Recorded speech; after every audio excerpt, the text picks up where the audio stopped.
9학년 봄시험 대비 필수 개념을 설명하는 동영상이고, 이 동영상은 매년 찍을 거예요. 2024년도에 찍고 있는 내용입니다. 그리고 중학교 3학년 1학기 중간고사 이렇게 말하기가 너무 길어서 9학년 봄시험이라고 줄여서 이야기를 하는 거예요. 이 동영상은 체크리스트에 가깝습니다. 개념 설명하는 동영상이 아니에요. 현재 지금 중학교 3학년이라면 여기 있는 내용들을 보면서 내가 이거 지금 정확히 알고 있나? 스스로 확인해보고 정확히 모른다 싶으면 다시 공부하세요. 그리고 여기 있는 개념들 중에 제가 이미 촬영한 동영상은 밑에다 링크를 걸어 놓을게요. 이 동영상 밑에 링크를 걸어 놓을 테니까 혹시 나 이 개념 알고 싶어 하는 것은 이걸 보면서 동영상을 같이 보세요. 이 중에 제가 촬영한 것도 있고 촬영하지 않은 것도 있기 때문에 촬영한 거는 제가 링크를 걸어 놓을게요. 일단은 요 얘기부터 할게요. 수체계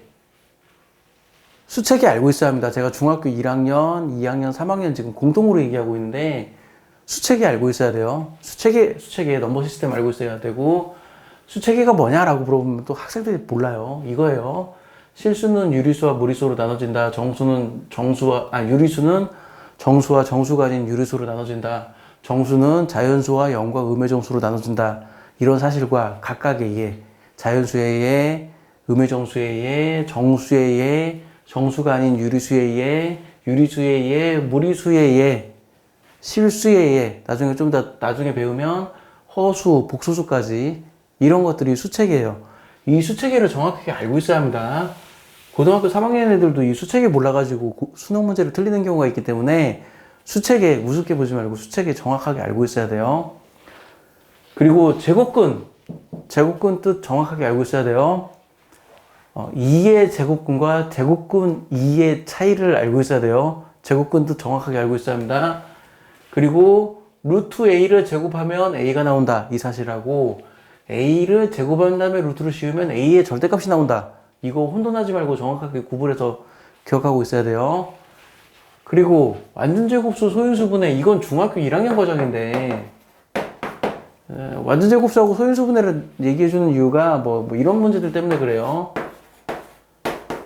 이게 자연수가 되기 위한 가장 작은 자연수 x값을 구하여라, 이런 거. 루트 80x가 자연수가 되기 위한 가장 작은 자연수 x값을 구하라, 이런 류의 문제에 이 문제를 풀려면 완전제곱수, 소인수분해, 이런 중학교 1학년 때 배웠던 개념을 알고 있어야 이 문제를 풀 수 있는데, 학생들이 실제로 중학교 3학년쯤 되면 완전제곱수가 뭔지 또 다 까먹고 소인수분해 어떻게 하는지 막 이런 거 다 까먹어요. 그래서 이 문제를 풀어주기 위해서 완전제곱수 개념을 다시 설명해줘.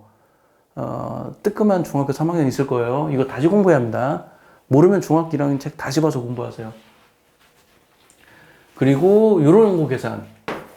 루트 12가 2루트 3이다. 이런 계산을 할 때 소인수분해를 할 줄 알아야 돼요. 소인수분해를 할 줄 알아야 합니다. 저는 학생들한테 이거 시켜요. 루트 1부터 시작해서 루트 50까지 이거 연습하라고 시켜요. 백지에 적으라고 해요. 루트 1은 1이다. 루트 2는 루트 2다. 막 적어요. 루트 12는 2루트 3이다. 루트 13은 루트 13이다. 이런 거 계속 적으라고 시켜요. 그리고 루트 28은 2루트 7이다. 이런 식으로 루트 1부터 루트 50까지 백지에 적으라고서 연습시켜요. 이 연습이 되어 있는 학생과 되어 있지 않는 학생들이 이쪽 근호를 포함한 시계 계산 연습할 때 엄청난 문제풀이 속도의 차이를 보여요.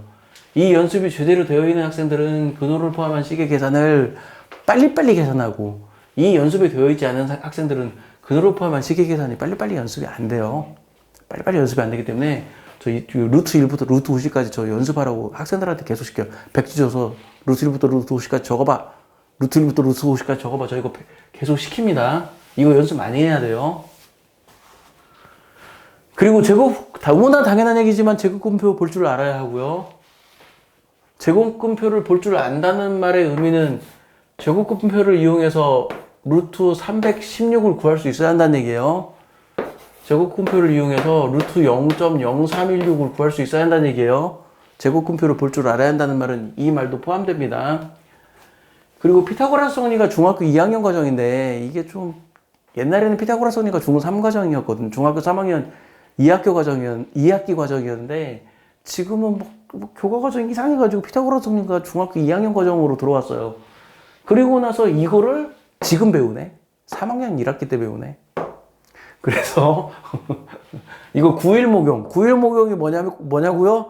제가 밑에다 동영상 링크 걸어 놓을게요. 입구자, 날일자, 눈목자, 쓸용자인데 이 9일 목용 알아둬야 합니다. 알아둬야, 이거 9일 목용을 알아야 중학교 3학년 문제 빨리 풀어요. 이거 알아둬야 하고, 직각 이등변 삼각형의 세변의 길이의 비가 1대 1대 루트 2다. 정삼각형을 반으로 자르면 요거 나오죠. 정사각형을 반으로 자르면 직각 이등변 삼각형 나오고, 정삼각형을 반으로 자르면 이 모양 나와요. 제가 그냥 농담 삼아서 이게 30도, 60도, 90도라서 369라고 하는데, 제가 농담 삼아서 369 삼각형은 1대 루트 3대 2다. 이거 알고 있어야 합니다. 9일 목용도 알고 있어야 하고, 이것도 알고 있어야 돼요. 지금 교과 과정 이상에서 지금 현재 이 제곱근 배우는 단원에서 이걸 알아야 풀 수 있는 문제로 돼요. 그래서 피타고라스 원리 다시 공부해야 합니다.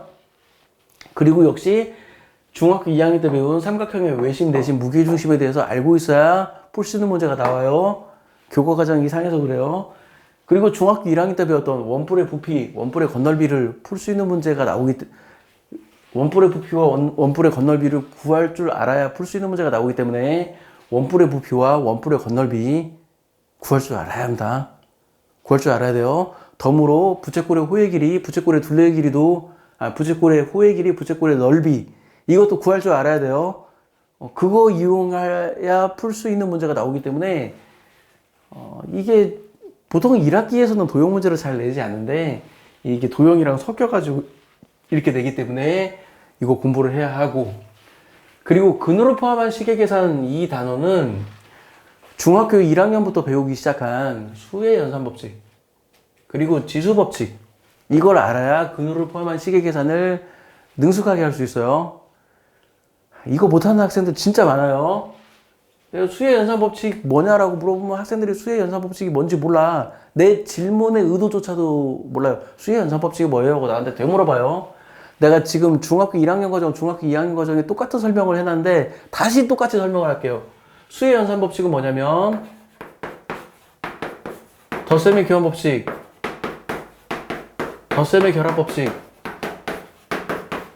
곱셈의 교환법칙, 그리고 곱셈의 결합법칙, 그리고 분배법칙.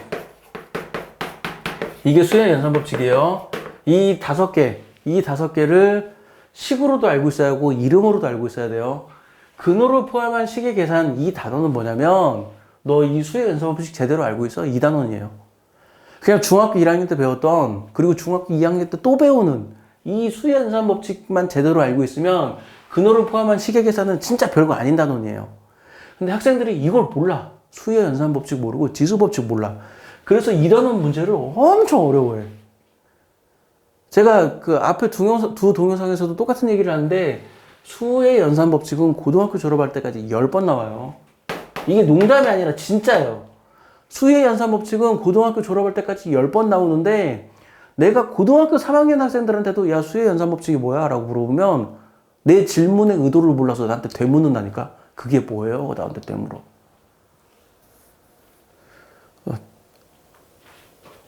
야 역수의 정의가 뭐야? 그러면 그건 나한테 되묻지는 않거든. 역수의 정의가 뭐였더라? 소수의 정의가 뭐야? 소수의 정의가 뭐였더라? 이러지. 그걸 나한테 되묻지는 않아요. 소수가 뭐예요? 난 배운 적이 없는데 되묻지는 않는데 수의 연산법칙은 학생들이 나한테 되물어봐. 그게 뭐예요? 나는 배운 적이 없는데. 중학교 1학년 때 배웠어. 저는 배운 적이 없는데 막 그래. 정말 놀랍게도 수의 연산법칙은 고등학교 졸업할 때까지 10번이 나오는데 학생들이 다 몰라. 가르쳐줄 때마다 몰라. 그리고 이런 계산을 진짜 어려워해.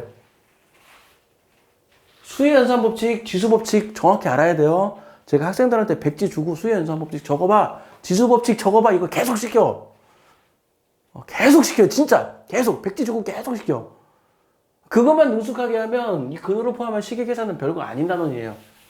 근호를 포함한 식의 계산은 루트 20은 2루트 5다. 이런 거 능숙하게 할 수 있고 수위연산법칙, 지수법칙 이것만 능숙하게 하잖아요. 그럼 진짜 아무것도 아닌 단원이에요. 근데 학생들이 이 근으로 포함한 식의 계산을 진짜 어려워하고, 그리고 정수 부분, 소수 부분, 분모의 유리화 할 줄 알아야 합니다. 정수 부분, 소수 분모의 유리화. 분모의 유리화가 이게 파트가 두 개로 나눠져 있는데, 첫 번째는 분모의 유리화가 이렇게 생긴 거 분모의 유리화 해라. 이게 첫 번째 파트고, 두 번째 파트는 이렇게 생긴 거 분모의 유리화 해라. 이게 두 번째 파트예요. 합차 공식 이용해서 분모의 유리화를 하는 이 첫 번째 파트와 두 번째 파트, 이거 분모의 유리화 둘 다 할 줄 알아야 돼요. 지금 똑같은 얘기를 계속 반복하는 건데, 지금 제가 설명하는 내용은 엄청나게 대단한 얘기를 하는 게 아니에요. 어려운 문제는 이렇게 풀어. 이건 어려운 문제에서 나오는 거야. 이거는 사람들이 잘 몰라. 이런 얘기를 하는 게 아니라, 좀 과격하게 말해서, 이거 모르면 병신인 내용이에요. 이거 모르는 바보 멍청이가 어딨어. 이거 모르면 병신이지. 이거 모르면 수학 포기해야지. 이 정도로 기초 중에 생기초인 내용을 내가 지금 얘기하고 있는 거예요. 근데 정말 많은 학생들이 이런 기초 중에 생기초를 몰라서 수학 문제를 못 풀어. 심지어는 고등학교 3학년조차도 이러한 내용들을 몰라서, 진짜 이거 몰라서 수능 문제 못 풀어요. 진짜 외심, 내심, 무기중심 몰라서 수능 문제를 못 풀어. 고등학교 3학년도 이런 기초 중에 생기초를 몰라서 수학 문제를 못 푸는 거예요. 수학 문제를 못 푸는 이유는 어려운 개념을 몰라서 못 푸는 게 아니야. 고난이도 문제를 연습을 안 해서 못 푸는 게 아니야. 유형별로 연습을 안 해서 못 푸는 게 아니라, 강조해요. 수학 문제를 못 푸는 이유는 기초 중에 생기초. 이거 모르면 병신이지. 이거 모르면 나가 뒤져야 돼. 이 정도로 기초 중에 생기초를 몰라서 수학 문제를 못 풀기 때문에, 수학이 어려운 사람은 기초를 다시 봐야 돼요. 어려운 문제 연습하는 게 아니고 기초를 다시 봐야 돼요. 나 완전제곱수 소인수분해 몰라. 그럼 중학교 1학년 책 다시 봐야 돼요. 나 피타고라스 정리 몰라. 중학교 2학년 책 다시 봐야 돼요. 나 삼각형의 외심, 내심, 무게중심 모르는데 중학교 2학년 책 다시 보세요. 나 원뿔의 부피하고 건널비, 부채꼴의 호의 길이, 부채꼴의 넓이 다 모르는데 중학교 1학년 책 다시 보세요. 수의 연산법칙 나 잘 모르는데 중학교 1학년 책 다시 보세요. 지수법칙 나 잘 모르는데 중학교 2학년 책 다시 보세요. 그게 전부예요. 어려운 내용이 있는 게 아닙니다. 정말 기초 중에 생기초만 할 줄 알면 돼요.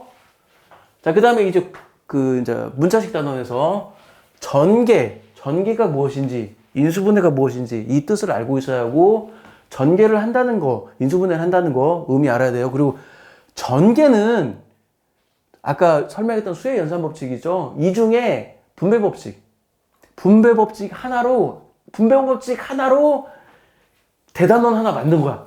그냥 전개는 그냥 분배법칙 처음부터 끝까지가 전개예요. 분배법칙이에요.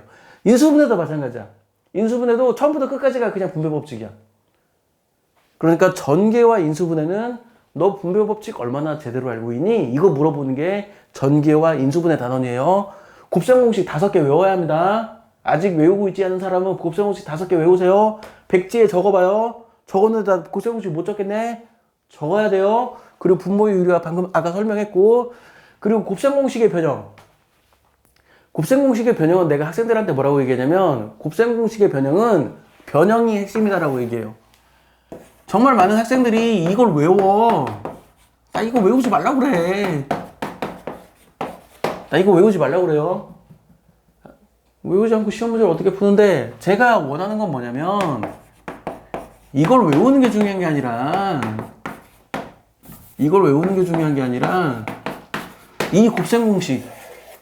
이 곱셈공식을 이렇게 변형할 수 있는 능력입니다. 강조해요. 곱셈공식의 변형은 이걸 외우는 능력이 중요한 게 아니야. 절대. 왜 그러냐면 이걸 외워도 문제를 못 풀어. 제가 정말 많은 학생들 가르치면서 느끼는 건데, 이걸 외워도 문제를 못 풀어요. 그러니까 이걸 외우는 게 중요한 게 아니야. 이거를 이렇게 변형할 수 있는 능력을 갖추는 게 훨씬 더 중요해요. 이거를 이렇게 변형할 수 있는 능력을 갖춰야 이걸 이용하는 문제를 풀 수 있고, 그리고 생전 처음 보는 유형의 문제도 풀 수 있어요. 이거 변형하는 능력을 갖추지 못하잖아요. 그러면 생전 처음 보는 유형의 문제 못 풀어요. 자, 다시 강조합니다. 곱셈공식의 변형은 이거를 외우는 게 아니라, 곱셈공식의 변형을 외우는 게 아니라, 이건 고등학교 1학년도 마찬가지예요. 고등학교 1학년 때 또 전개 배우고 인수분해 배우고 곱셈공식의 변형 배우잖아요. 거기서도 마찬가지야. 곱셈공식의 변형, 이 공식을 외우는 게 중요한 게 아니라 변형을 할 수 있는 능력, 식을 변형을 할 수 있는 능력이에요. 이게 진짜 중요한 능력이에요. 식을 변형할 수 있는 능력. 그리고 인수분해. 좀 부끄러운 말이지만 난 중3 때 인수분해를 못했어요. 난 중3 때 인수분해를 못했어. 너무 어렵더라고. 지금 현재 인수분해를 배우는 학생들 중에서도 인수분해가 엄청 어려운 사람들이 있을 거예요. 근데 사실 인수분해는 별게 없어. 뭔가 말이 앞뒤가 안 맞는 것 같죠? 내가 중3 때 인수분해가 겁내 어렵다고 말해놓고서나 인수분해는 별게 없다고? 예, 인수분해는 별거 없어요. 인수분해는 어떤 단원이냐면 그냥 아무 생각 없이 뇌를 비우고 그냥 계속 반복해서 연습하면 돼요. 그러면 해결되는 단원이에요. 강조합니다. 인수분해는 아무 생각 없이 뇌를 비우고 반복해서 연습해요. 그런 단원이에요. 인수분해 어떻게 할지 모르겠는데, 물론 나도 중3 때 인수분해 보고, 이거 어쩌란 말이야. 나도 그랬다고, 나도 중3 때. 근데, 그냥 뇌를 비우고, 반복해서 계속 연습하다 보면 어느 순간 보여. 이건 이렇게 인수분해하면 되겠네? 이건 이렇게 인수분해하면 되겠네? 이게 어느 순간 보여. 그러니까 그냥 인수분해 단원은 뇌를 비우고 반복해서 연습하는 단원이다. 이렇게 생각하면 돼요. 인수분해는 특별한 수학적인 재능이 필요한 단원이 아닙니다. 그냥 반복 숙달 훈련이 필요한 단원이에요. 반복 숙달 훈련. 비유로 얘기하면 초등학교 때 배웠던 뭐 약분, 통분, 분수의 덧셈 이런 거 연습한다고 생각하면 돼요. 약분, 통분? 이거 수학적인 개념이 필요한 단원이 아니에요. 그냥 반복 숙달 훈련하는 거야. 반복 숙달 훈련. 반복 숙달 훈련을 가리켜서 수학에서 뭐라고 그러냐면 드릴이라고 그래요. 드릴. 이게 드르르 해서 구멍 뚫는 그 공구도 드릴이라고 하고 반복 숙달 훈련도 드릴이라고 그래요. 그러니까 그냥 구멍 날 때까지 하는 거야. 계속. 자신의 머리에 그냥 농담을 하는 말이에요. 내 머리는 돌이야. 이 돌에 글을 새긴다고 생각해요. 드릴로 드릴로 글을 새긴다고 생각해. 그래. 글이 새겨질 때까지 반복 숙달 훈련하는 거야. 또는 내가 농담으로 어떻게 얘기하냐면 기억은 머리로 하는 게 아니다. 기억은 팔에 있는 운동신경으로 하는 거다. 제가 농담으로 그런 얘기예요. 이거 사실은 아니에요. 그냥 비유적인 표현이에요. 그러니까 인수분해 단어는 머리로 외우려고 하지 마라. 많이 써. 많이 쓰다 보면 팔이 기억해. 팔이. 머리가 기억하는 게 아니라 팔이 기억해. 그래서 많이 쓰다 보면 팔이 기억하고 그냥 아무 생각 없이 팔이 알아서 계산해. 이게 인수분해 단원이야? 라고 얘기를 해요. 인수분해는 반복 숙달 훈련하는 단원입니다. 보통 중간고사 시험 범위는 여기까지일 거예요. 근데 진도가 좀 빠른 학교는 2차 방정식까지 나오겠죠. 그래서 2차 방정식 풀 줄 알아야 하고 2차 방정식 풀이는 3개 있습니다. 정확하게 말하면 중학교 교과서에는 2차 방정식의 풀이가 4개 있는데 저는 그냥 3개만 얘기해요. 하나는 언급하지 않아요. 2차 방정식 풀이 3개가 있는데 그게 뭐냐면 인수분해를 이용한 2차 방정식 풀이, 완전제곱식을 이용한 2차 방정식 풀이, 근해공식을 이용한 2차 방정식 풀이 이렇게 2차 방정식의 풀이는 3개가 있고 3개를 다 할 줄 알아야 돼요. 3개를 다 할 줄 알아야 한다. 이렇게 생긴 2차 방정식을 인수분해를 이용해서도 풀 수 있어야 하고 완전제곱식을 이용해서도 풀 수 있어야 하고 근해공식을 이용해서도 풀 수 있어야 돼요. 3개를 다 할 줄 알아야 합니다. 그리고 2차 방정식의 판별식. 웃긴 게 지금은 교과과정에서 판별식이라는 단어가 빠졌어요. 근데 판별식은 배워. 이게 무슨 짓인지 모르겠어. 다시 강조. 판별식이라는 단어는 빠졌는데 판별식은 배워요. 웃기지? 그리고 2차 방정식의 근과 계수의 관계는 지금 현재 교과과정에서 빠졌어요. 이건 고등학교 1학년 과정으로 옮겨갔는데 알아두세요.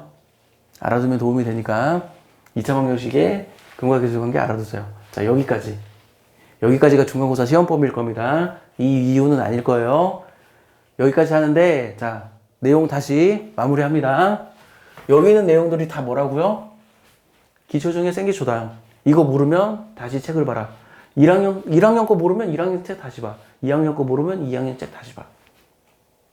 다시 봐야 돼요.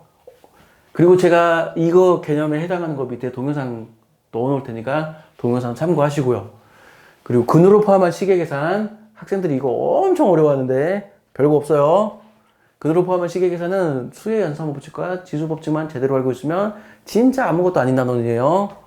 정수 부분, 소수 부분 알아둬야 하고, 분모의 유리화도 능숙하게 해야 하고, 그리고 곱셈공식의 변형, 인수분해. 이거는, 생각하는 단원이 아니다. 그냥 뇌를 빼고 반복 숙달 훈련을 한다. 팔에 기억한다고 생각하면 돼요. 마찬가지로 근으로 포함한 시계 계산도 그냥 반복 숙달 훈련하는 단원이에요. 그냥 팔에 기억한다고 생각하면 돼요. 구몬 수학 하듯이 그냥 계속 반복 숙달 훈련한다고 생각하면 돼요. 이거 머리를 쓰는 단원이 아닙니다. 그냥 반복 숙달 훈련하면 되는 단원이에요. 내가 중학교 3학년 때 인수분해를 이해하려고 해서 너무 어려워했던 거예요. 인수분해는 이해하는 단원이 아니에요. 그냥 반복 숙달을 훈련하는 단원이에요. 근호를 포함한 시계계산 이해하는 단원 아닙니다. 그냥 반복 숙달을 훈련하는 단원이에요.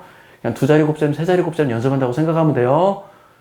분수의 덧셈, 분수의 뺄셈, 약분, 통분 이거 연습하는 단원이라고 생각하면 됩니다.